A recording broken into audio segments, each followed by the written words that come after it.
এদিকে আজকের সবচেয়ে বড় খবর, যা দেখলে রীতিমতো আপনাদের চোখ কপালে উঠে যাবে। যুক্তরাষ্ট্রে ও ইসরায়েলের আগ্রাসন বাড়লেই পারমাণবিক অস্ত্রের বিস্ফোরণ ঘটাবে ইরান। অবশেষে খোঁজ মিলল ইরানের পারমাণবিক অস্ত্রের। এ নিয়ে থাকবে আজকের একটি গুরুত্বপূর্ণ প্রতিবেদন। অবশেষে কি খোঁজ মিলেই গেল ইরানের পারমাণবিক অস্ত্রের? তবে কি যুক্তরাষ্ট্র সহ পশ্চিমাদের শঙ্কাই এবার সত্য হতে চলেছে?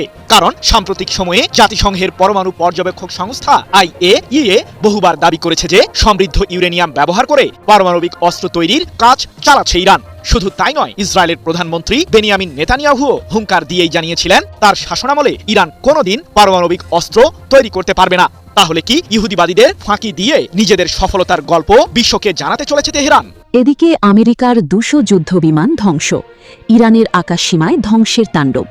এ নিয়ে থাকবে আজকের একটি গুরুত্বপূর্ণ প্রতিবেদন। চলমান সামরিক সংঘাতের সূচনা থেকে এ পর্যন্ত 200টিরও বেশি শত্রু বিমান ভূপাতিত করার দাবি করেছে ইরানের Islamic Revolutionary Guard Corps IRGC। বাহিনীটির উপপ্রধান মেজর জেনারেল মোস্তফা ইজাদি এক বক্তব্যে এই সামরিক সাফল্যের দাবি তুলে ধরেন। তিনি বলেন, ইরানের বিরুদ্ধে পরিচালিত সামরিক ও অন্যান্য ধরনের অভিযানের সরাসরি জবাব দিতে গিয়েই শত্রুপক্ষের এসব বিমান ধ্বংস করা হয়েছে। এদিকে রাশিয়ার প্রযুক্তিতে 15,000 কিলোমিটার পাল্লার মিসাইল বানাবে ইরান। ইরানের 15,000 কিলোমিটার মিসাইল আসছে, এবার সরাসরি ওয়াশিংটনে হবে হামলা। এ নিয়ে থাকবে আজকের একটি গুরুত্বপূর্ণ প্রতিবেদন। মস্কো, তেহরান কিংবা পিয়ংইয়ং কোথাও হয়তো একটি কন্ট্রোল রুমে জ্বলছে কয়েকটি মনিটর। সামনে ছড়িয়ে আছে ক্ষেপণাস্ত্রের নকশা, রকেট ইঞ্জিনের হিসাব আর পৃথিবীর মানচিত্র। হঠাৎ একটি সংখ্যা পুরো ঘরটাকে যেন নিস্তব্ধ করে দিল। 15,000 কিলোমিটার। তেহরান যদি সত্যি এমন একটি ক্ষেপণাস্ত্র তৈরি করতে পারে, তাহলে ইরানের আঞ্চলিক ক্ষেপণাস্ত্র শক্তির গল্প আর শুধু মধ্যপ্রাচ্যের গল্প থাকবে না, সেটি পৌঁছে যাবে আন্তঃমহাদেশীয় ব্যালিস্টিক ক্ষেপণাস্ত্রের অর্থাৎ ICBM এর অত্যন্ত সংবেদনশীল জগতে। ইরান কি সত্যি তার প্রথম ICBM বানানোর পক্ষে, নাকি 15,000 কিলোমিটারের ঘোষণা আসলে শত্রুদের জন্য একটি কৌশলগত সতর্কবার্তা? ইরান এতদিন তার ক্ষেপণাস্ত্র কর্মসূচিকে মূলত মধ্যপ্রাচ্য কেন্দ্রিক রেখেছে। শাহাব, খোরামশাহ সহ বিভিন্ন ব্যালিস্টিক ক্ষেপণাস্ত্র এবং মহাকাশ উৎক্ষেপণ কর্মসূচি দেখিয়েছে রকেট প্রযুক্তির গুরুত্বপূর্ণ কিছু ভিত্তি তেহরান ইতিমধ্যেই তৈরি করেছে। এদিকে গোপন বৈঠকে পরমাণু যুদ্ধের পরিকল্পনা, জিততে গিয়ে পরমাণু বিপদ ডেকে আনছেন ডোনাল্ড ট্রাম্প। এ নিয়ে থাকবে আজকের একটি গুরুত্বপূর্ণ প্রতিবেদন। যুদ্ধ শুরু হয়েছিল ইরানকে হারানোর জন্য, কিন্তু শেষ পর্যন্ত সেই যুদ্ধই যদি নিয়ে যায় পরমাণু বিপর্যয়ের দিকে। ওয়াশিংটনে নাকি ইরানের বিরুদ্ধে পরমাণু অস্ত্র ব্যবহারের সম্ভাবনা নিয়ে উচ্চ পর্যায়ের বৈঠক চলছে, এমন বিস্ফোরক দাবি করেছেন সাবেক মার্কিন কংগ্রেসওম্যান মার্জারি টেইলর গ্রিন। এখন যেন আরো এক ভয়ঙ্কর প্রশ্ন সামনে চলে আসলো, ইরানের বিরুদ্ধে পরমাণু অস্ত্র ব্যবহারের মতো পদক্ষেপ নেওয়া হলে এর ফলাফল কি হতে পারে। রোববার সামাজিক যোগাযোগ মাধ্যমে গ্রিন দাবি করেন, ইরানের বিরুদ্ধে পরমাণু অস্ত্র ব্যবহারের সম্ভাবনা নিয়ে যুক্তরাষ্ট্রে উচ্চ পর্যায়ের কৌশলগত আলোচনা চলছে। তার ভাষায় তিনি অনুমান করছেন না, তিনি বিষয়টি জানেন। তবে গুরুত্বপূর্ণ বিষয় হলো তিনি কোনো প্রমাণ বা নথি প্রকাশ করেননি। গ্রিনের অভিযোগ, ইরান শিগগিরই পরমাণু অস্ত্র তৈরি করতে পারে এমন দাবির বিপরীতে কিছু গোয়েন্দা মূল্যায়ন থাকলেও সেগুলোকে উপেক্ষা করে ইসরায়েলি মূল্যায়নকে বেশি গুরুত্ব দেওয়া হচ্ছে। এদিকে সাগরে নরক দেখল আমেরিকা, রণতরীতে হাহাকার। এনে থাকবে আজকের একটি গুরুত্বপূর্ণ প্রতিবেদন। মধ্যপ্রাচ্যের উত্তাল জলসীমায় এক অবর্ণনীয় মানবিক বিপর্যয় ঘনিয়ে উঠেছে। মার্কিন নৌবাহিনীর গর্বের প্রতীক বিমানবাহী রণতরী USS আব্রাহাম লিঙ্কন আজ নিজেই যেন এক চলমান বন্দিশালায় পরিণত হয়েছে। দীর্ঘ 9 মাস ধরে সাগরে আটকে থাকা এই যুদ্ধজাহাজটির অন্দরে চলছে এক মর্মান্তিক ও লোমহর্ষক অধ্যায়। একদিকে অন্তহীন যুদ্ধের ডামাডোল, অন্যদিকে তীব্র খাদ্য সংকট আর মানবেতর জীবনযাত্রা। সব মিলিয়ে সাগরের নীল জলরাশি যেন মার্কিন নাবিকদের জন্য এক বিভীষিকাময় অতল গহ্বরে রূপ নিয়েছে। দর্শক, টক উইথ সিরাজের আজকের যে আলোচনা খুবই গুরুত্বপূর্ণ। কতগুলো পয়েন্ট আমি আপনাদের সামনে তুলি, তারপরে মূল আলোচনা যাই। একটা পয়েন্ট হচ্ছে, ইরান সরাসরি আমেরিকাকে হুমকি দিয়েছে যে যে কোনো মুহূর্তে মার্কিন সেনাদের উপরে আকস্মিকভাবে হামলা চালাতে পারে ইরান। শুধু তাই না, মধ্যস্থতাকারীর ভূমিকা যে সমস্ত দেশ পালন করছে, সেই সমস্ত দেশের মাধ্যমে ইরান আমেরিকাকে মেসেজ দিয়েছে যে তারা হুরমুজ প্রণালী থেকে যেন নৌ ব্লকেট সরিয়ে নেয়, তা না হলে যুদ্ধ শুরু হবে এবং মার্কিন সেনাদের উপরে ব্যাপক ভিত্তিক হামলা চালানো হবে। নট অনলি দ্যাট, আরো কথা আছে। ইরান এমন ইঙ্গিত দিয়েছে যে যদি যুদ্ধ শুরু হয় তাহলে পারস্য উপসাগরীয় দেশগুলোতে ব্যাপক হামলা চালাবে ইরান, এবং এমনকি কুয়েতে স্থল অভিযান চালাতে পারে ইরান। মানে বড় বড় সব খবর। এ পাশে ডোনাল্ড ট্রাম্প বলেছেন হরমুজ প্রণালী দিয়ে আমেরিকা জাহাজ পরিচালনা করবে ওমানের সাইড দিয়ে। যদি ওমান তাতে বাধা দেয় তাহলে ওমানের উপরে বোমা মেরে একেবারে মাটির সাথে মিশিয়ে দেবে, উনি বিশ্রী ভাষায় বলেছেন। সেটা একদম মানে প্রকাশযোগ্য না, অশালীন ভাষায়। এপাশে আমেরিকার নৌ সচিব যিনি হাংকাউ, তিনি আমেরিকার অস্ত্র নির্মাণকারী প্রতিষ্ঠান রেইথনকে একটা বিরাট বড় কাজ দিয়েছেন। 2290 কোটি অর্থাৎ $22.9 বিলিয়ন চুক্তি। এই চুক্তির আওতায় দ্রুত গতিতে রেইথন কোম্পানিকে টমাহক ক্রুজ ক্ষেপণাস্ত্র তৈরি করতে হবে। আর আজ এমন একটা কাগজের মেয়াদ শেষ হচ্ছে যেটা সই হওয়ার দিন বলা হয়েছিল এটাই 6 মাসের যুদ্ধ থামিয়ে দেবে। 17 জুন ইসলামাবাদে আমেরিকা আর ইরানের মধ্যে যে 14 দফার সমঝোতাপত্র সই হয়েছিল তার 60 দিনের মেয়াদ আজ পুরোচ্ছে। দুই পক্ষের একজনও এটা বাড়ানোর কথা বলছে না, কিন্তু কাগজের চেয়ে অনেক জোরে কথা বলছে গত সপ্তাহান্তের একটা সংখ্যা। রয়টার্স, জাহাজ ট্র্যাকিং সংস্থা কিপলার তাদের বক্তব্যে জানাচ্ছে, গত শনিবার হরমুজ প্রণালী দিয়ে পার হয়েছে মাত্র 5টা জাহাজ, রবিবার একটাও না, শূন্য। তার আগের সপ্তাহান্তে গিয়েছিল 31টা। আর ঠিক এই দিনেই আমেরিকার প্রেসিডেন্ট ডোনাল্ড ট্রাম্প তার নিজের সোশ্যাল মিডিয়ায় লিখেছেন, মধ্যপ্রাচ্য নাকি একজোট হচ্ছে। অবশেষে কি খোঁজ মিলেই গেল ইরানের পারমাণবিক অস্ত্রের? তবে কি যুক্তরাষ্ট্র সহ পশ্চিমাদের শঙ্কাই এবার সত্য হতে চলেছে? কারণ সাম্প্রতিক সময়ে জাতিসংঘের পরমাণু পর্যবেক্ষক সংস্থা IAEA বহুবার দাবি করেছে যে সমৃদ্ধ ইউরেনিয়াম ব্যবহার করে পারমাণবিক অস্ত্র তৈরির কাজ চালাচ্ছে ইরান। শুধু তাই নয়, ইসরায়েলের প্রধানমন্ত্রী বেনিয়ামিন নেতানিয়াহুও হুঙ্কার দিয়েই জানিয়েছিলেন তার শাসনামলে ইরান কোনোদিন পারমাণবিক অস্ত্র তৈরি করতে পারবে না। তাহলে কি ইহুদিবাদীদের ফাঁকি দিয়ে নিজেদের সফলতার গল্প বিশ্বকে জানাতে চলেছে তেহরান? যুক্তরাষ্ট্র ও ইসরায়েলের ক্রমাগত আগ্রাসনের মুখে সামরিক শক্তি অর্জনে মোটেও ছাড় দিচ্ছে না ইরান। যুদ্ধের জন্য সর্বদা প্রস্তুত থাকতে প্রয়োজনীয় সক্ষমতা অর্জন করেই চলেছে ইরানের সর্বোচ্চ প্রতিরক্ষা বাহিনী IRGC। তাই তো বাহিনীটির জ্যেষ্ঠ কর্মকর্তা ব্রিগেডিয়ার জেনারেল ইয়াদুল্লাহ জাভানি বলেছেন, ইহুদিবাদীদের বিরুদ্ধে যুদ্ধের জন্য সর্বদা প্রস্তুতিতেই রয়েছি আমরা। শত্রুপক্ষকে কৌশলগতভাবে চমক দেখাবে ইরান, যার জন্য হয়তো মোটেও প্রস্তুত নয় মার্কিনীরা। প্রশ্ন হলো, পারমাণবিক অস্ত্র তৈরি করেই কি সেই চমক দেখাবে ইরান? ইরানের ক্ষেপণাস্ত্র ও পারমাণবিক কেন্দ্রগুলোকে ধ্বংস করার শপথ নিয়ে সাম্প্রতিক সময়ে কয়েক দফায় দেশটির বিরুদ্ধে যুদ্ধে জড়ায় মার্কিন প্রশাসন ও ইসরায়েল। কিন্তু অত্যাধুনিক যুদ্ধবিমান আর শক্তিশালী বোমা ব্যবহার করে হামলা চালিয়েও ইরানের তিল পরিমাণ ক্ষতি সাধন করতে পারেনি ইহুদিবাদীরা। উল্টো যুক্তরাষ্ট্র ও ইসরায়েলই রয়েছে এখন চরম বিপদে, কারণ ইরানের বিরুদ্ধে পুনরায় যুদ্ধে জড়ানোর মতো প্রয়োজনীয় অস্ত্র নেই ইহুদিবাদীদের সামরিক বহরে, এমনটাই দাবি করেছেন বিশ্লেষকরা। যুক্তরাষ্ট্র ও ইসরায়েলের এমন বেহাল দশার মাঝেই তাদেরকে চমকে দেওয়ার মতো তথ্য দিয়েছেন ইরানের জ্যেষ্ঠ ধর্মীয় নেতা মোহাম্মদ নবী মুসাভি ফার্দ। পারমাণবিক ইস্যুতে মতাদর্শ পরিবর্তনের ইঙ্গিত দিয়ে তিনি বলেছেন, শত্রুরা যদি আমাদের বিরুদ্ধে আগ্রাসন বৃদ্ধি করে তাহলে পারমাণবিক অস্ত্র হাতে তুলে নেবে ইরানের সামরিক বাহিনী। আমাদের পারমাণবিক কর্মসূচি একটি অভ্যন্তরীণ বিষয়, এটিকে ঘিরে ভিন্ন কোনো দেশের নাক গলানো উচিত নয়। যদিও সাম্প্রতিক যুদ্ধে ইরানের কঠোর পাল্টা প্রতিক্রিয়ার মুখে যুক্তরাষ্ট্র এখন আত্মসমর্পণের প্রায় কাছাকাছি চলে এসেছে, তবে প্রশ্ন থেকেই যায়, পারমাণবিক অস্ত্র তৈরির কি সক্ষমতা আছে ইরানের? সাম্প্রতিক যুদ্ধের মাঝেই যুক্তরাষ্ট্রের প্রেসিডেন্ট ডোনাল্ড ট্রাম্প দাবি করেছিলেন যে পুরোপুরি ধ্বংস হয়েছে ইরানের পারমাণবিক কেন্দ্রগুলো, দেশটি আর এই খাতে ঘুরে দাঁড়াতে পারবে না। যদিও সমরবিদরা বলছেন ভিন্ন কথা। তাদের দাবি, পাহাড়ের অত্যন্ত গভীরে থাকা ইরানের পারমাণবিক কেন্দ্রগুলোকে শক্তিশালী বাংকার বিধ্বংসী বোমা দিয়ে ধ্বংস করা প্রায় অসম্ভব। আর জাতিসংঘের পরমাণু পর্যবেক্ষক সংস্থা IAEA এর সাম্প্রতিক মূল্যায়ন বলছে, ইহুদিবাদীদের হামলার পূর্ব সতর্কতা হিসেবে বিপুল পরিমাণ সমৃদ্ধ ইউরেনিয়ামগুলোকে নিরাপদ স্থানে সরিয়ে নিয়েছে ইরান।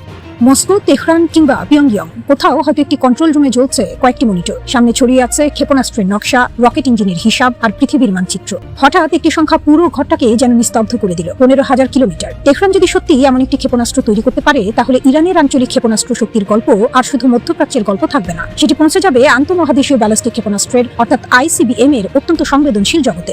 ইরান কি সত্যিই তার প্রথম ICBM বানানোর পথে, নাকি 15,000 কিলোমিটারের ঘোষণা আসলে শত্রুদের জন্য একটি কৌশলগত সতর্কবার্তা? ইরান এতদিন তার ক্ষেপণাস্ত্র কর্মসূচিকে মূলত মধ্যপ্রাচ্য কেন্দ্রিক রেখেছে। শাহাব, খোরামশাহ সহ বিভিন্ন ব্যালিস্টিক ক্ষেপণাস্ত্র এবং মহাকাশ উৎক্ষেপণ কর্মসূচি দেখিয়েছে রকেট প্রযুক্তির গুরুত্বপূর্ণ কিছু ভিত্তি তেহরান ইতিমধ্যেই তৈরি করেছে। কিন্তু ICBM সম্পূর্ণ ভিন্ন মাত্রার অস্ত্র। এটি শুধু বড় একটি রকেট নয়, একটি আন্তঃমহাদেশীয় ক্ষেপণাস্ত্রকে হাজার হাজার কিলোমিটার দূরে গিয়ে নির্ভুলভাবে লক্ষ্যবস্তুতে আঘাত করতে হয়। মাঝপথে তাকে পৃথিবীর বায়ুমণ্ডলের বাইরে পর্যন্ত উঠতে হতে পারে, তারপর আবার ভয়াবহ গতিতে বায়ুমণ্ডলে প্রবেশ করতে হয়। অর্থাৎ একটি শক্তিশালী ইঞ্জিন থাকলেই হবে না, প্রয়োজন হবে অত্যন্ত নির্ভরযোগ্য নির্দেশনা ব্যবস্থা, স্বয়ংক্রিয় নেভিগেশন, উন্নত নিয়ন্ত্রণ প্রযুক্তি এবং বহু ধাপের ক্ষেপণাস্ত্র কাঠামো। আর এখানে ইরানের সামনে সবচেয়ে বড় পরীক্ষা। তবে তেহরানের হাতে শূন্য থেকে শুরু করার পরিস্থিতি নেই। ইরান বহু বছর ধরে সলিড ফুয়েল রকেট প্রযুক্তি উন্নয়ন করছে, আর ICBM তৈরির ক্ষেত্রে শক্তিশালী সলিড প্রপেলান্ট মোটর অত্যন্ত গুরুত্বপূর্ণ, কারণ সলিড ফুয়েল রকেট দীর্ঘ সময় সংরক্ষণ করা যায় এবং দ্রুত প্রস্তুত করা সম্ভব। কিন্তু এখানেই থেমে গেলে চলবে না। 15,000 কিলোমিটার মানে শুধু শক্তিশালী ইঞ্জিন নয়, এটি একটি সম্পূর্ণ সিস্টেমের পরীক্ষা। Engine, stage, guidance, navigation, control, re-entry সবকিছু একসঙ্গে নিখুঁতভাবে কাজ করতে হবে। একটি জায়গায় ব্যর্থতা মানেই হাজার হাজার কিলোমিটারের যাত্রা শেষ। আর এই জায়গাতেই হঠাৎ আলোচনায় চলে আসে একটি পুরনো নাম, টপল M, রাশিয়ার বিখ্যাত সলিড ফুয়েল আন্তঃমহাদেশীয় ব্যালিস্টিক ক্ষেপণাস্ত্র। টপল M এর পাল্লা প্রায় 12,000 কিলোমিটার। এটি সলিড প্রপেলান্ট ব্যবহার করে এবং স্বয়ংক্রিয় ইনার্শিয়াল গাইডেন্সের মাধ্যমে দীর্ঘ পথ অতিক্রম করতে সক্ষম। কিন্তু সবচেয়ে গুরুত্বপূর্ণ বিষয় হলো, ইরানের জন্য হয়তো টপল M এর একটি নির্দিষ্ট নকশা কপি করাই মূল বিষয় নয়। আসল আকর্ষণ হলো প্রযুক্তির সমন্বয়। কিভাবে শক্তিশালী রকেট মোটরকে একটি বহুধাপের ক্ষেপণাস্ত্র কাঠামোর সঙ্গে যুক্ত করা হয়, কিভাবে বাইরের কোনো নির্দেশনা ছাড়াই ক্ষেপণাস্ত্র নিজের অবস্থা নির্ণয় করে, কিভাবে হাজার হাজার কিলোমিটার দূরে গিয়ে নির্দিষ্ট গতিপথ ধরে রাখতে হয়, আর কিভাবে উন্নত ক্ষেপণাস্ত্র প্রতিরক্ষা ব্যবস্থা হরমুজ থেকে অতিক্রম করার মতো সক্ষমতা তৈরি করা যায়? এই প্রশ্নগুলোর উত্তরই একটি আইসিবিএম এর আসল সূত্র। কিন্তু গল্পটি আরো রহস্যময় হয়ে ওঠে উত্তর কোরিয়াকে ঘিরে। তেহরান ও পিয়ংইয়ং এর মধ্যে দীর্ঘদিনের ক্ষেপণাস্ত্র সহযোগিতার ইতিহাস রয়েছে। দুই দেশ একসময় ক্ষেপণাস্ত্র প্রযুক্তিতে তুলনামূলক কাছাকাছি অবস্থানে ছিল। তারপর উত্তর কোরিয়া দ্রুত এগিয়ে যায়, পরীক্ষার পর পরীক্ষা, রকেটের পর রকেট। অবশেষে পিয়ংইয়ং আন্তঃমহাদেশীয় ব্যালিস্টিক ক্ষেপণাস্ত্র প্রদর্শনের পর্যায়ে পৌঁছে যায়। আর তখনই সামনে আসে আরেকটি অস্বস্তিকর প্রশ্ন: উত্তর কোরিয়ার অগ্রগতির পেছনে সাবেক সোভিয়েত প্রযুক্তি ও বিশেষজ্ঞদের কোনো ভূমিকা ছিল কি? যদি থেকে থাকে, তাহলে সেই প্রযুক্তিগত জ্ঞান কি কোনোভাবে অন্য দেশগুলোর কাছেও পৌঁছাতে পারে? চলমান সামরিক সংঘাতের সূচনা থেকে এ পর্যন্ত 200টিরও বেশি শত্রু বিমান ভূপাতিত করার দাবি করেছে ইরানের Islamic Revolutionary Guard Corps IRGC. বাহিনীটির উপপ্রধান মেজর জেনারেল মোস্তফা ইজাদি এক বক্তব্যে এই সামরিক সাফল্যের দাবি তুলে ধরেন। তিনি বলেন, ইরানের বিরুদ্ধে পরিচালিত সামরিক ও অন্যান্য ধরনের অভিযানের সরাসরি জবাব দিতে গিয়েই শত্রুপক্ষের এসব বিমান ধ্বংস করা হয়েছে। মেজর জেনারেল ইজাদি বর্তমান পরিস্থিতিকে একটি হাইব্রিড যুদ্ধ হিসেবে অভিহিত করেছেন। তার ভাষ্য অনুযায়ী ইরানের প্রতিপক্ষরা কেবল প্রথাগত বা সরাসরি সামরিক হামলাই চালাচ্ছে না, বরং দেশের অভ্যন্তরে অস্থিতিশীলতা তৈরির জন্য রাজনৈতিক, তথ্যগত ও মনস্তাত্ত্বিক চাপ প্রয়োগের চেষ্টা চালিয়ে যাচ্ছে। তিনি জানান, একদিকে সরাসরি সামরিক হামলা প্রতিহত করা হচ্ছে, অন্যদিকে সফট ও কগনিটিভ ডোমেইনে প্রতিপক্ষের অপচেষ্টা নস্যাৎ করা হচ্ছে। জনগণ ও সশস্ত্র বাহিনীর সম্মিলিত প্রতিরোধের ফলেই এ সাফল্য অর্জিত হয়েছে বলে তিনি উল্লেখ করেন। আইআরজিসি পক্ষ থেকে 200টিরও বেশি বিমান ভূপাতিতের ঘোষণা দেওয়া হলেও এই পরিসংখ্যানের বিস্তারিত রূপরেখা প্রকাশ করা হয়নি। ধ্বংস করা উড়োজাহাজগুলোর মধ্যে ঠিক কতটি যুদ্ধবিমান, ড্রোন কিংবা হেলিকপ্টার ছিল সে বিষয়ে কোনো স্পষ্ট তথ্য দেওয়া হয়নি। আবার ঠিক কখন, কোন কোন অঞ্চলে এবং কোন ধরনের আকাশ প্রতিরক্ষা ব্যবস্থা বা মিসাইল ব্যবহার করে এগুলো ভূপাতিত করা হয়েছে তাও গোপন রাখা হয়েছে। সামরিক বিশ্লেষকদের মতে, সংঘাতকালীন সময়ে উভয় পক্ষই মনস্তাত্ত্বিক সুবিধা পেতে নিজেদের সাফল্যের হিসাব বড় করে উপস্থাপন করে থাকে। ফলে স্বাধীন সূত্র, নিরপেক্ষ আন্তর্জাতিক পর্যবেক্ষণ বা স্যাটেলাইট চিত্র ছাড়া এ ধরনের দাবির সত্যতা নিশ্চিত করা কঠিন। যুদ্ধের কারণে ইরানের অভ্যন্তরে রাজনৈতিক বিভাজন তৈরি হয়েছে কিংবা দেশটির শাসন ব্যবস্থা দুর্বল হয়ে পড়েছে, এমন ধারণাকে সম্পূর্ণ ভিত্তিহীন বলে প্রত্যাখ্যান করেছে মোস্তফা ইজাদি। তিনি জোর দিয়ে বলেন, ইরান বিভক্ত হয়নি এবং ইসলামিক ব্যবস্থাও দুর্বল হয়নি, বরং এই সংঘাত ও প্রতিরোধের মধ্য দিয়ে ইসলামিক রিপাবলিক নিজেকে আগের চেয়েও শক্তিশালী ও দৃঢ় অবস্থানে নিয়ে এসেছে। ইজাদির মতে, এই যুদ্ধের প্রতিক্রিয়া কেবল ইরানের সীমানার ভেতরেই সীমাবদ্ধ নেই। তেহরানকে সামরিকভাবে কোণঠাসা করা এবং অভ্যন্তরীণভাবে অস্থিতিশীল করার যে পরিকল্পনা করা হয়েছিল তা ব্যর্থ হয়ে উল্টো পুরো অঞ্চলে ও বৈশ্বিক রাজনীতিতে নতুন ভূ রাজনৈতিক সমীকরণ তৈরি করেছে। আইআরজিসির শীর্ষ কর্মকর্তার এই বক্তব্য মূলত দেশের ভেতর ও বাইরে এই বার্তায় পৌঁছে দিতে চায় যে ইরান সব ধরনের সরাসরি হামলা ও তথ্যযুদ্ধের বিরুদ্ধে পূর্ণ প্রস্তুতি নিয়েই লড়াই চালিয়ে যাচ্ছে। যুদ্ধ শুরু হয়েছিল ইরানকে হারানোর জন্য, কিন্তু শেষ পর্যন্ত সেই যুদ্ধই যদি নিয়ে যায় পরমাণু বিপর্যয়ের দিকে। ওয়াশিংটনে নাকি ইরানের বিরুদ্ধে পরমাণু অস্ত্র ব্যবহারের সম্ভাবনা নিয়ে উচ্চ পর্যায়ের বৈঠক চলছে, এমন বিস্ফোরক দাবি করেছেন সাবেক মার্কিন কংগ্রেসওম্যান মার্জারি টেইলর গ্রিন। এখন যেন আরো এক ভয়ঙ্কর প্রশ্ন সামনে চলে আসলো, ইরানের বিরুদ্ধে পরমাণু অস্ত্র ব্যবহারের মতো পদক্ষেপ নেওয়া হলে এর ফলাফল কি হতে পারে? রোববার সামাজিক যোগাযোগ মাধ্যমে গ্রিন দাবি করেন, ইরানের বিরুদ্ধে পরমাণু অস্ত্র ব্যবহারের সম্ভাবনা নিয়ে যুক্তরাষ্ট্রে উচ্চ পর্যায়ের কৌশলগত আলোচনা চলছে। তার ভাষায় তিনি অনুমান করছেন না, তিনি বিষয়টি জানেন, তবে গুরুত্বপূর্ণ বিষয় হলো তিনি কোনো প্রমাণ বা নথি প্রকাশ করেননি। গ্রিনের অভিযোগ, ইরান শিগগিরই পরমাণু অস্ত্র তৈরি করতে পারে এমন দাবির বিপরীতে কিছু গোয়েন্দা মূল্যায়ন থাকলেও সেগুলোকে উপেক্ষা করে ইসরায়েলি মূল্যায়নকে বেশি গুরুত্ব দেওয়া হচ্ছে। এখন ধরা যাক, সত্যি যদি কোনো পর্যায়ে পরমাণু অস্ত্র ব্যবহারের সিদ্ধান্ত বিবেচনা করা হয়, তাহলে পরিস্থিতি শুধু ইরান আমেরিকার মধ্যে আটকে থাকবে না, কারণ প্রথম ধাক্কাই হতে পারে পুরো মধ্যপ্রাচ্যের নিরাপত্তা ব্যবস্থায়। ইরানের বিরুদ্ধে এমন অস্ত্র ব্যবহারের পর তেহরান সরাসরি যুক্তরাষ্ট্রের পাশাপাশি মধ্যপ্রাচ্যে থাকা মার্কিন সামরিক ঘাঁটি ও মিত্রদের বিরুদ্ধে আরো বড় ধরনের প্রতিক্রিয়ার চেষ্টা করতে পারে। হরমুজ প্রণালীর পরিস্থিতিও তখন আরো ভয়ঙ্কর হয়ে উঠতে পারে। আর এখানেই শেষ নয়, পরমাণু অস্ত্র ব্যবহারের সবচেয়ে বড় বিপদ হলো প্রতিপক্ষ কিভাবে প্রতিক্রিয়া দেখাবে তার নিশ্চয়তা থাকে না। একটি পরমাণু হামলা পাল্টা বড় সামরিক প্রতিক্রিয়া তৈরি করতে পারে। এরপর সেই সংঘাত যদি অন্য দেশ বা সশস্ত্র গোষ্ঠীগুলোকে টেনে নেয়, তাহলে কয়েক মাস ধরে চলা যুদ্ধ মুহূর্তেই আরো বিস্তৃত বিশ্বযুদ্ধে পরিণত হতে পারে। আর সেই কারণেই গ্রিন নিজেও এমন সম্ভাবনাকে নিউক্লিয়ার হলোকাস্ট বা পরমাণু মহাবিপর্যয়ের ঝুঁকি হিসেবে বর্ণনা করেছেন। তিনি সতর্ক করেছেন, এমন সংঘাত শুরু হলে শুধু প্রাণহানি নয়, বিশ্ব অর্থনীতিতেও নজিরবিহীন ধাক্কা আসতে পারে। তবে এখন পর্যন্ত পরমাণু অস্ত্র ব্যবহারের এমন কোনো মার্কিন সিদ্ধান্ত বা পরিকল্পনার নিশ্চিত প্রমাণ পাওয়া যায়নি। কিন্তু যুদ্ধ যত দীর্ঘ হচ্ছে ততই স্পষ্ট হচ্ছে, একটি ভুল সিদ্ধান্তের মূল্য শুধু ওয়াশিংটন বা তেহরানকে দিতে হবে না। হরমুজ থেকে জ্বালানি বাজার, মধ্যপ্রাচ্য থেকে পুরো বৈশ্বিক অর্থনীতি, সবকিছুই তখন একসঙ্গে ঝুঁকির মধ্যে পড়তে পারে। আর সবচেয়ে ভয়ঙ্কর বাস্তবতা হলো, যুদ্ধ জেতার জন্য নেওয়া একটি সিদ্ধান্তই যদি শেষ পর্যন্ত যুদ্ধকে নিয়ন্ত্রণের বাইরে নিয়ে যায়, তখন বিজয় আর পরাজয়ের হিসাব থাকে না, থাকে শুধু বিপর্যয়ের হিসাব। মধ্যপ্রাচ্যের উত্তাল জলসীমায় এক অবর্ণনীয় মানবিক বিপর্যয় ঘনিয়ে উঠেছে। মার্কিন নৌবাহিনীর গর্বের প্রতীক বিমানবাহী রণতরী ইউএসএস আব্রাহাম লিঙ্কন আজ নিজেই যেন এক চলমান বন্দিশালায় পরিণত হয়েছে। দীর্ঘ 9 মাস ধরে সাগরে আটকে থাকা এই যুদ্ধ জাহাজটির অন্দরে চলছে এক মর্মান্তিক ও লোমহর্ষক অধ্যায়। একদিকে অন্তহীন যুদ্ধের ডামাডোল, অন্যদিকে তীব্র খাদ্য সংকট আর মানবেতর জীবনযাত্রা, সব মিলিয়ে সাগরের নীল জলরাশি যেন মার্কিন নাবিকদের জন্য এক বিভীষিকাময় অতুল গহ্বরে রূপ নিয়েছে। পরিস্থিতি কতটা ভয়াবহ পর্যায়ে গিয়ে ঠেকেছে তা জাহাজের ভেতরের খবর বাইরে আসা স্বজনদের আর্তনাদে স্পষ্ট হয়ে উঠেছে। পরিবারগুলোর আকুতি আর বুক ফাটা কান্নায় প্রকম্পিত হচ্ছে মার্কিন মুলুকের বাতাস। অথচ খোদ হোয়াইট হাউসের মসনদে বসে মার্কিন প্রেসিডেন্ট ডোনাল্ড ট্রাম্প এই সমস্ত উদ্বেগ আর হাহাকারকে সম্পূর্ণ উড়িয়ে দিয়েছেন। গণমাধ্যমের সামনে অত্যন্ত নির্বিকার ভঙ্গিতে তিনি সাফ জানিয়ে দিয়েছেন যে এই দীর্ঘমেয়াদের মোতায়েন নাকি মোটেও দীর্ঘ নয়। প্রেসিডেন্টের এই নির্মম উদাসীনতা ভুক্তভোগী পরিবারগুলোর ক্ষোভের আগুনে যেন পেট্রোল ঢেলে দিয়েছে। খবরে জানা গিয়েছে যে গত ডিসেম্বর মাস থেকেই সাগরে ভাসছে এই দানবীয় রণতরীটি। অথচ নিয়ম অনুযায়ী এই ধরনের একটি মোতায়েন বড়জোর 6 মাসের বেশি হওয়ার কথা নয়। কিন্তু যুদ্ধের নির্মম বাস্তবতায় সেই সময়সীমা আজ পেরিয়ে গেছে প্রায় 9টি দীর্ঘ মাস। জাহাজে কর্মরত প্রায় 5000 মানুষের নিত্যদিনের সংগ্রাম আজ চরম সীমায় পৌঁছেছে। ভাঙাচোরা প্লাম্বিং, অস্বাস্থ্যকর পরিবেশ, তীব্র পানীয় জলের সংকট এবং টাটকা খাবারের চরম দুর্বলতা নাবিকদের জীবনকে নরক তুল্য করে তুলেছে। সবচেয়ে মর্মান্তিক ব্যাপার হলো যুদ্ধ জাহাজের অবিরাম যান্ত্রিক কম্পন এবং যুদ্ধ বিমানের কানফাটা গর্জন নাবিকদের রাতের ঘুম কেড়ে নিয়েছে। দীর্ঘমেয়াদী এই মানসিক ও শারীরিক ধকল সহ্য করতে না পেরে অনেক তরুণ নাবিক মানসিকভাবে ভেঙে পড়েছেন। অত্যন্ত বিশ্বস্ত সূত্রে প্রকাশ পেয়েছে যে চরম হতাশা ও মানসিক অবসাদের জেরে কয়েকজন নাবিক জাহাজ থেকে সাগরে ঝাঁপিয়ে পড়ে আত্মহননের পথও বেছে নেওয়ার চেষ্টা করেছেন। একজন উদ্বিগ্ন পিতা ক্ষোভের সঙ্গে জানিয়েছেন তার সন্তান জাহাজেই প্রায় 65 পাউন্ড ওজন হারিয়ে কঙ্কালসার হয়ে পড়েছে। যদিও মার্কিন নৌবাহিনী ও খোদ যুদ্ধ সচিব পিট হেগসেথ এই আত্মহত্যার গুঞ্জন এবং দুরবস্থার খবরগুলোকে সম্পূর্ণ ভিত্তিহীন ও অতিরঞ্জন বলে উড়িয়ে দেওয়ার চেষ্টা করেছেন। তারা দাবি করেছেন নাবিকদের জন্য সব ধরনের সুযোগ সুবিধা নিশ্চিত করার ক্ষেত্রে কোনো ঘাটতি রাখা হচ্ছে না। কিন্তু ডেমোক্র্যাট আইন প্রণেতারা এই কথার চতুর মারপ্যাচ মানতে নারাজ। সিনেটের রিচার্ড ব্লুমেনথাল সহ প্রভাবশালী রাজনৈতিক ব্যক্তিরা এই অমানবিক অপারেশনাল টেম্পো এবং নৌবাহিনীর বাস্তব অবস্থা নিয়ে সরাসরি প্রশ্ন তুলেছেন। এদিকে পরিস্থিতির চরম অবনতি ঘটায় অবশেষে টনক নড়েছে প্রশাসনের। ইউএসএস আব্রাহাম লিঙ্কনকে অব্যাহতি দিয়ে ময়দানে নামানো হয়েছে অপর একটি রণতরী ইউএসএস জর্জ ওয়াশিংটনকে। জাপানের ইউকোসুকা নৌঘাঁটি ছেড়ে প্রশান্ত মহাসাগর পেরিয়ে সেটি এখন মধ্যপ্রাচ্যের উত্তপ্ত জলসীমার দিকে তীব্র গতিতে ছুটে চলেছে। বিবিসির ট্র্যাকিং ডেটা বলছে সবকিছু ঠিকঠাক থাকলে আগামী সপ্তাহের মধ্যেই সেটি ওমানের দুকুম বন্দরে ভিড়বে এবং মধ্যপ্রাচ্যে মার্কিন উপস্থিতির বহরকে আরও ভারী করবে। কিন্তু প্রশ্ন হলো, একটি রণতরীকে সরিয়ে আরেকটি আনলেই কি এই গভীর মানবিক সংকটের অবসান ঘটবে?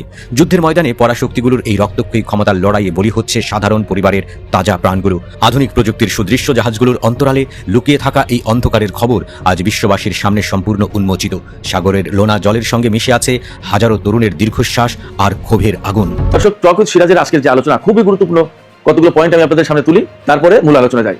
একটা পয়েন্ট হচ্ছে ইরান সরাসরি আমেরিকাকে হুমকি দিয়েছে যে যে কোনো মুহূর্তে মার্কিন সেনাদের উপরে আকস্মিকভাবে হামলা চালাতে পারে ইরান।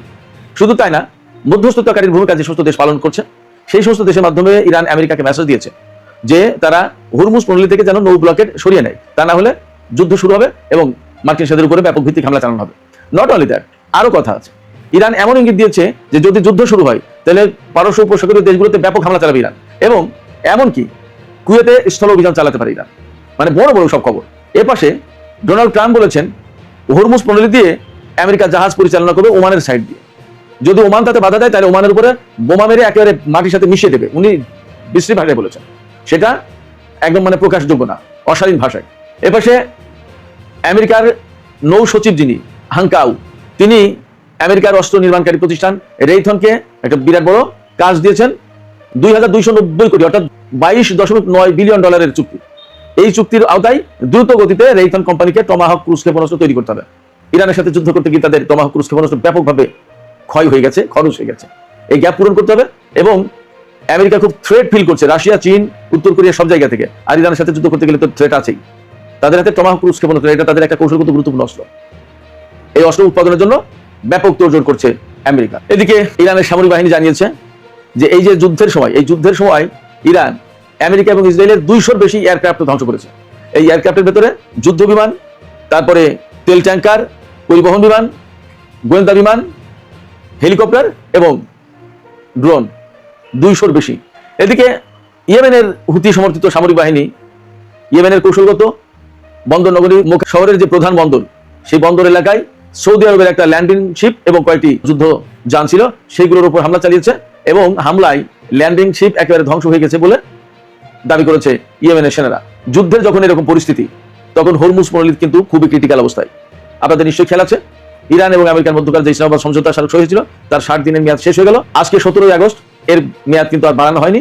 ফলে পরিস্থিতি ক্রমেই বেশি উত্তেজনাপূর্ণ হয়ে উঠছে। হরমুজ প্রণীতে জাহাজ চলাচল একেবারেই কমে গেছে। এর ফলে আন্তর্জাতিক বাজারে তেলের দাম আরো বেড়েছে। সবকিছু মিলে ইরান এবং আমেরিকার মধ্যকার যে যুদ্ধ এবং যুদ্ধ পরিস্থিতি সেটা খুবই ক্রিটিক্যাল অবস্থায় আছে। সুপ্রিয় দর্শক, এই বিষয়গুলো নিয়ে আমরা এখন বিস্তারিত আলোচনা যাচ্ছি। আশা করি আলোচনা ভালো লাগবে। আর যদি ভালো লাগে তাহলে নিশ্চয়ই লাইক কমেন্ট শেয়ার করবেন এবং চ্যানেলটি সাবস্ক্রাইব করে সাথে থাকবেন। চলুন দর্শক, আমরা বিস্তারিত আলোচনা করি। অনেক আলোচনা, কোনটা রেখে কোনটা করবো, পরিস্থিতি এমন।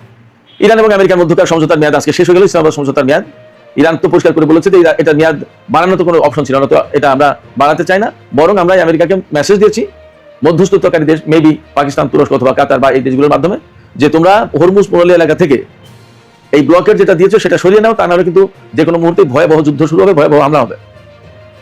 মার্কিন বাহিনী সম্ভবত এই মুহূর্তে ইতিহাসের সবচেয়ে দুর্বল অবস্থায়, ইরান সেটা খুব ভালোভাবে জানে। এই দুর্বলতার সুযোগটা ইরান নিতেই পারে যে কোনো মুহূর্তে। ইরানের সামরিক বাহিনী, বিশেষ করে আইআরজিসির পক্ষ থেকে একদম সুস্পষ্ট বক্তব্য দেওয়া হয়েছে। আজকে ইরানের গণমাধ্যমে দেখলাম যে ইরান এই মুহূর্তে আকস্মিক হামলার প্ল্যান করছে আমেরিকার বিরুদ্ধে। যদি আমেরিকার শত্রুতাপূর্ণ অবস্থান থেকে সরে না আসে, মধ্যপ্রাচ্য থেকে চলে না যায়, হরমুজ প্রণালী থেকে ব্লকের সরিয়ে না নেয়, তাহলে যে কোনো মুহূর্তে আকস্মিক হামলা হবে। এবং আইআরজিসির পক্ষ থেকে একদম কমান্ডার, কয়েকজন কমান্ডার সুস্পষ্ট করে বলেছেন যে ইরান যুদ্ধের শুরুর দিকে কিন্তু ডিফেন্সিভ ছিল, এখন তারা অফেন্সিভ হয়ে যাবে, এতে কোনো সন্দেহ নেই। কারণ হচ্ছে যে সেই সময় হয়তো সেই প্রয়োজনে সেই প্রেক্ষাপটে ছিল, কিন্তু এখন তো পরিস্থিতি তাতে ইরান আক্রমণাত্মক হয়ে উঠছে এবং সেইভাবে কিন্তু তাদের প্ল্যান প্রোগ্রাম সাজানো হচ্ছে এবং সর্বোচ্চ নেতার পক্ষ থেকে সেরকমই নির্দেশনা দেওয়া হয়েছে। নট অনলি দ্যাট, যে ব্যক্তিকে আইআরজিসির প্রধান হিসেবে নিয়োগ দেওয়া হয়েছে তিনি আধুনিক যুদ্ধের ক্ষেত্রে অত্যন্ত দক্ষ বলে আইআরজিসির পক্ষ থেকে জানানো হয়েছে। তিনি হচ্ছেন মেজর জেনারেল আহমদ ওয়াহিদি। তিনি কিন্তু তিনি একসময় প্রতিরক্ষা মন্ত্রী ছিলেন, তিনি একসময় ইরানের স্বরাষ্ট্রমন্ত্রী ছিলেন, একসময় আইআরজিসির প্রধানও ছিলেন। তিনি অবসরে গিয়েছিলেন, আবার তাকে ফেরত আনা হয়েছে পরিস্থিতির কারণে। এবং তাকে বলা হচ্ছে তিনি আধুনিক যুদ্ধের খুবই একজন পণ্ডিত ব্যক্তি, অত্যন্ত গুরুত্বপূর্ণ ব্যক্তি। আধুনিক ওয়ারফেয়ার বলতে যেটা বোঝায় তাতে তিনি অত্যন্ত দক্ষ। এদিকে ইরানের সামরিক বাহিনীর পক্ষ থেকে আরো তথ্য জানানো হয়েছে, সেটা হচ্ছে যে এই যে 28 ফেব্রুয়ারি থেকে ইরানের বিরুদ্ধে আমেরিকা এবং ইসরায়েল যুদ্ধ শুরু করেছিল, সেই যুদ্ধের পর এই পর্যন্ত ইরান তার শত্রুপক্ষ অর্থাৎ আমেরিকা এবং ইসরায়েলের 200 বেশি এয়ারক্রাফট ধ্বংস করেছে। এই এয়ারক্রাফটের ভেতরে আপনার যুদ্ধ বিমান F-15, F-16, F-35 এই সমস্ত যুদ্ধ বিমান আছে, এরপরে অ্যাওয়াক্স আছে, এরপরে আরো যে KC-135, KC-46 এই ধরনের বিমান থাকতে পারে। এই সমস্ত বিমান তেল ট্যাঙ্কার হিসেবে বা পরিবহন বিমান হিসেবে ব্যবহার করা হয়। তারপরে হেলিকপ্টার ধ্বংস হয়েছে, আর দুরন্ত মুড়িমুড়কির মতো ধ্বংস করেছে একেবারে। ইরানের আকাশে ঢুকলেই সেটা ধ্বংস, এই পরিস্থিতি। তাতে 200 বেশি, এটা ইরানের জন্য ভেরি বিগ অ্যাচিভমেন্ট। তো এইরকম একটা পরিস্থিতিতে হরমুজ প্রণালীতে আমেরিকা খুলতেই পারেনি। শুধু তাই না, সেখানে বিরাট বিশাল আব্রাহাম লিঙ্কন মোতায়েন ছিল, কিন্তু তারা কিছুই করতে পারেনি। এখন সেই আব্রাহাম লিঙ্কনকে সরিয়ে নেওয়া হচ্ছে এবং সেখানে আর একটা যুদ্ধ বিমান জর্জ ওয়াশিংটন আসছে, কিন্তু তারা এদের কি করবে সেটাও একটা প্রশ্ন। ইরান এই জায়গায় বলছে যে হরমুজ প্রণালী এলাকা থেকে আমেরিকা যদি তাদের ব্লকেট সরিয়ে না নেয়, তাহলে ইরান যে কোনো মুহূর্তে বড় রকমের অভিযান শুরু করতে পারে মার্কিন বাহিনীর বিরুদ্ধে। এটা ইরানের কিন্তু নতুন কৌশলের অংশ বলে মনে করা হচ্ছে। ইরানের নতুন কৌশলের ভেতরে একটা গুরুত্বপূর্ণ পার্ট হচ্ছে যে তারা আগে ডিফেন্সিভ ছিল, এখন অফেন্সিভ হয়ে যাবে। অর্থাৎ যুদ্ধের ব্যাপারে ইরানের অবস্থানে বিরাট একটা পরিবর্তন আসছে। আগে তারা আক্রমণাত্মক ছিল না, রক্ষণাত্মক ছিল, মূলত ইসরায়েল এবং আমেরিকার হামলা ঠেকানোর চেষ্টা করতো। আর এখন হামলা চালানোর চেষ্টা করবে এবং প্রিএমটিভ আগে ভাগে হামলা চালাতে পারে। এদিকে আরেকটি গুরুত্বপূর্ণ খবর বলেছিলাম যে আছে, সেটি হচ্ছে যে ইরান এবং আমেরিকার মধ্যে যে সমঝোতা, ইসলামাবাদ সমঝোতা স্মারক সই হয়েছিল, সেটা তো শেষ হয়ে গেল। 17 আগস্ট সোমবার তার মেয়াদ শেষ। এখন কার্যত এটা থাকা অবস্থায় তো দুই দেশের ভেতরে যুদ্ধ হয়েছে, আর এটা এখন নেই। এখন তো যুদ্ধ হতেই পারে, একেবারেই খোলা ময়দান হয়ে গেল। এই খোলা ময়দানে আবার আমেরিকা ইরানের সাথে যুদ্ধ শুরু যদি হয়, তাহলে কি হবে? তাহলে পরিস্থিতি যাচ্ছে কোথায়? হরমুজ প্রণালী খোলার ব্যাপারে যতটুকু আশা ভরসা ছিল, সেই আশা ভরসা কিন্তু শেষ হয়ে যাচ্ছে এবং তার প্রভাব কিন্তু এখনই পড়েছে। বলা হচ্ছে 14 তারিখে 15টি জাহাজ চলাচল করেছে হরমুজ প্রণালী দিয়ে, 15 তারিখে 10টি জাহাজ চলাচল করেছে, 16 তারিখ অর্থাৎ গতকাল রোববার মাত্র 3টি জাহাজ চলাচল করেছে হরমুজ প্রণালী দিয়ে। কেন এই অবস্থা? যখন আমেরিকা এবং ইরানের মধ্যে নতুন করে কোনো আলোচনা শুরু হয়নি, ইসলামাবাদ সমঝোতার স্মারক যখন রিভাইভ করা গেল না, পুনর্বহাল করা গেল না, বা এর মেয়াদ বাড়ানো গেল না, তখন এই এলাকায় মারাত্মক রকমের যুদ্ধের আশঙ্কা তৈরি হয়েছে। এই কথা জাহাজ কোম্পানিগুলো বিশেষভাবে বিবেচনা করছে, যার ফলে জাহাজ চলাচল একেবারেই কমিয়ে দিয়েছে। এই জায়গায় আমেরিকা তারা নিজেরা গার্ড দিয়ে, এসকর্ট দিয়ে কিছু জাহাজ পরিচালনা করবে ওমানের উপকূল দিয়ে, এইরকম প্ল্যান করছে। সেই জন্য মার্কিন প্রেসিডেন্ট ডোনাল্ড ট্রাম্প বলছেন যে আমেরিকা ওমান উপকূল দিয়ে জাহাজ পরিচালনা করার চেষ্টা করবে। এখানে যদি ওমান বাধা দেওয়ার চেষ্টা করে, তাহলে ওমানের উপরে এমন বোমা হামলা চালানো হবে যে একেবারে পৃথিবী থেকে মুছে যাবে, ধ্বংস হয়ে মাটির সাথে মিশে দেবে। ডোনাল্ড ট্রাম্প ওমানকে এই হুমকি দিয়েছেন। এই হুমকির প্রেক্ষাপটে কিন্তু আমার কাছে মনে হচ্ছে পরিস্থিতি আরো খারাপ হলো। মধ্যপ্রাচ্যের পরিস্থিতিটা এখন এমন, হুমকি দিলে সংকট বাড়বে। হুমকি না দিয়ে বরং আস্তে আস্তে ধীরে ধীরে থেকে বেরিয়ে যায় কিভাবে, সেই চেষ্টা করতে হবে, যদি ডোনাল্ড ট্রাম্প আর ইরানের সাথে যুদ্ধ না চান। আর যুদ্ধ যদি চান তাহলে তো সেটা ভিন্ন জিনিস, তার জন্য ইরানের প্রস্তুত, আমেরিকারও প্রস্তুত হওয়া দরকার। এইরকম অবস্থায় হরমুজ নিয়ে যখন এত হুমকি ধমকি, ডোনাল্ড ট্রাম্পের কঠোর হুঁশিয়ারি, তখন আন্তর্জাতিক বাজারে তেলের দাম আবার বেড়েছে। আজকে সর্বশেষ খবর আমি যা পেয়েছি, তাতে প্রতি ব্যারেল ব্রেন্ট ক্রুড অয়েল বিক্রি হচ্ছে $88.86, প্রায় $89। আর ওয়েস্ট টেক্সাস ইন্টারমিডিয়েট যেটা, সেটা বিক্রি হচ্ছে $82.44। পরে হয়তো আরো বেড়েছে, আমি যখনকার খবর দেখেছি তখন ছিল এই। তো সবকিছু মিলিয়ে আমরা যা দেখতে পাচ্ছি তাতে মধ্যপ্রাচ্যের পরিস্থিতি মোটেই ভালো না, বরং আগের যে যুদ্ধ শুরু হয়েছিল 28 ফেব্রুয়ারি, সেই যুদ্ধ শুরুর আগে যেরকম পরিস্থিতি, দুই পক্ষের ভেতরে হুমকি ধামকি, সেই রকম একটা অবস্থা চলছে। তাতে মনে করা হচ্ছে দুই দেশের ভেতরে, বিশেষ করে ইরান এবং আমেরিকার ভেতরে আবার নতুন করে বড় ধরনের সংঘাত, বড় ধরনের যুদ্ধ শুরু হতে পারে। দেখা যাক পরিস্থিতি কোন দিকে যায়। সুপ্রিয় দর্শক, এখনকার আলোচনা এখানে শেষ করতে চাইছি। যাবার আগে আপনাদের কাছে মন্তব্য জানতে চাই, আপনারা কি মনে করছেন? ডোনাল্ড ট্রাম্প কিন্তু ব্যাপক হুমকি দিচ্ছেন, আবার ইরানও পাল্টা হুমকি দিচ্ছে। এমনকি ইরান বলছে যে আমরা আকস্মিক হামলা, প্রিএমটিভ হামলা, অর্থাৎ আগেভাগে হামলা চালাতে পারি আমেরিকার বিরুদ্ধে, যদি ডোনাল্ড ট্রাম্প হরমুজ পল্লী থেকে নৌ ব্লকেট তুলে না নেয়। আপনাদের কি মনে হচ্ছে যে ইরান আসলে আগেভাগে হামলা চালাতে পারে বা বড় ধরনের হামলা শুরু হয়ে যেতে পারে? আপনাদের মতামত জানিয়ে কমেন্টে লিখুন। আর আজ এমন একটা কাগজের মেয়াদ শেষ হচ্ছে যেটা সই হওয়ার দিন বলা হয়েছিল এটাই 6 মাসের যুদ্ধ থামিয়ে দেবে। 17 জুন ইসলামাবাদে আমেরিকা আর ইরানের মধ্যে যে 14 দফার সমঝোতাপত্র সই হয়েছিল তার 60 দিনের মেয়াদ আজ পুরোচ্ছে। দুই পক্ষের একজনও এটা বাড়ানোর কথা বলছে না, কিন্তু কাগজের চেয়ে অনেক জোরে কথা বলছে গত সপ্তাহান্তের একটা সংখ্যা। রয়টার্স জাহাজ ট্র্যাকিং সংস্থা কিপলার তাদের বক্তব্যে জানাচ্ছে, গত শনিবার হরমুজ প্রণালী দিয়ে পার হয়েছে মাত্র 5টা জাহাজ, রবিবার একটাও না, 0। তার আগের সপ্তাহান্তে গিয়েছিল 31টা। আর ঠিক এই দিনেই আমেরিকার প্রেসিডেন্ট ডোনাল্ড ট্রাম্প তার নিজের সোশ্যাল মিডিয়ায় লিখেছেন মধ্যপ্রাচ্য নাকি একজোট হচ্ছে। একই সপ্তাহান্তে ওয়াশিংটন পোস্ট লিখছে উপসাগরের 5টা দেশ তার উপর এতটাই বিরক্ত যে তারা এখন নিজেদের মাটিতে মার্কিন সামরিক ঘাঁটি রাখার যুক্তি নিয়েই প্রশ্ন তুলছে। দুটো খবর একই দিনের, কিন্তু একসঙ্গে রাখলে যে ছবিটা দাঁড়ায় সেটা একেবারে অন্য কথা বলছে। তাহলে দর্শক বন্ধুরা, আজকের প্রশ্নগুলো কি কি? চুক্তির মেয়াদ শেষ হচ্ছে নাকি চুক্তিটা আসলে 2 মাস আগেই মরে গিয়েছিল? সেই দলিলের 5 নম্বর দফায় মাত্র 60 দিন কথাটা কে লিখিয়েছিল আর কেন? আমেরিকা যে $300 বিলিয়ন পুনর্গঠন প্যাকেজের প্রতিশ্রুতি দিয়েছিল তার কতটা এসেছে? ওয়াল স্ট্রিট জার্নাল যে রিপোর্ট করছে ইরান একটা আরব দেশের বিরুদ্ধে স্থল অভিযানের বিকল্প খোলা রেখেছে, সেই দেশটা কেন এখনো একটাও শব্দ বলেনি? সৌদি আরবের তেলের জাহাজগুলো নিজেদের অবস্থান জানানোর যন্ত্র বন্ধ করে দিচ্ছে কেন? আর সবচেয়ে বড় প্রশ্ন, ট্রাম্প যে চুক্তিটার প্রশংসা করছেন সেটা কি আসলে তার নিজের ব্যর্থতার রসিদ? সবগুলোর উত্তর আছে আজকের এই ভিডিওতে। স্বাগতম দর্শক বন্ধুরা, আমি অনুপ বিশ্বাস আর আপনারা দেখছেন এটাই রিয়ালিটি। গত সপ্তাহে ঠিক এই জায়গাতেই আমরা প্রশ্ন তুলেছিলাম, হরমুজ কি সত্যি খুলবে নাকি অবরোধ চলতেই থাকবে? আজ সেই প্রশ্নের একটা পরিষ্কার উত্তর পাওয়া গেল, আর উত্তরটা যারা এই চুক্তিটা লিখেছিলেন তাদের জন্য সুখের নয়। চলুন গল্পটা শুরু থেকে সাজাই। আমাদের গল্প শুরু হয় 17 জুন থেকে।